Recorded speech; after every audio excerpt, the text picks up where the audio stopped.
Đây, đứng đây này, đứng đây sao? Nói sao? Là sao? Cái này cái là cái gì đây? Em bay. Máy bay à? Máy bay của ai? Đây là ta. Của ai? Ba. Cái máy bay này Hiếu có thích không?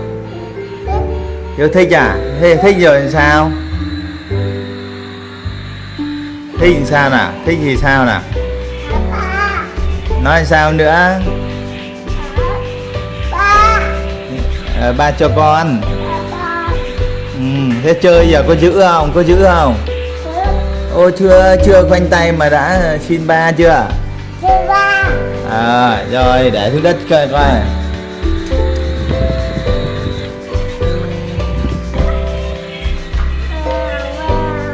Thế cái xe kia ai mua cho Hiếu? Xe này ai mua? Ba mua à? Thế Hiếu thích không? Máy bay à? Để xuống. Để trên đây này. Xe nhiều vậy, nhiều xe vậy. Đừng có bẻ gãy cái ấy nha. Chưa? Hiếu làm bay đi qua xem nào. Hiếu làm bay qua xem nào.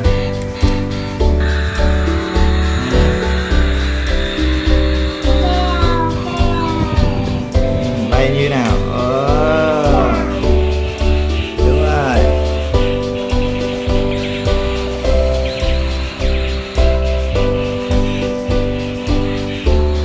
Thế xe máy bay Hiếu chơi được bao nhiêu ngày nào? Nói ba nghe coi. Chơi có giữ không? Giữ nha. Hư là ba không mua nữa nha. Dạ chưa? Ba hỏi dạ chưa?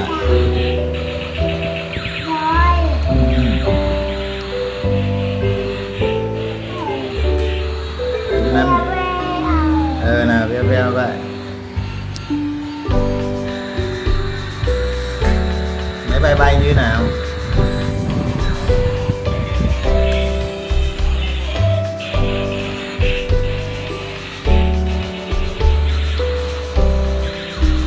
Thế mai Hiếu đi học không? Hả? Mai có đi học không? Thế Hiếu thích cái nào hơn? Xe hay là máy bay? Thích máy bay hơn à? Chứ không phải là nó mới thì thích à?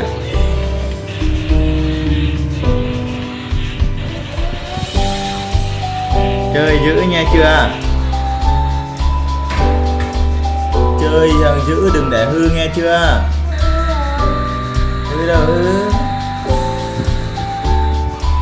Ha, chơi giữ không để hư á.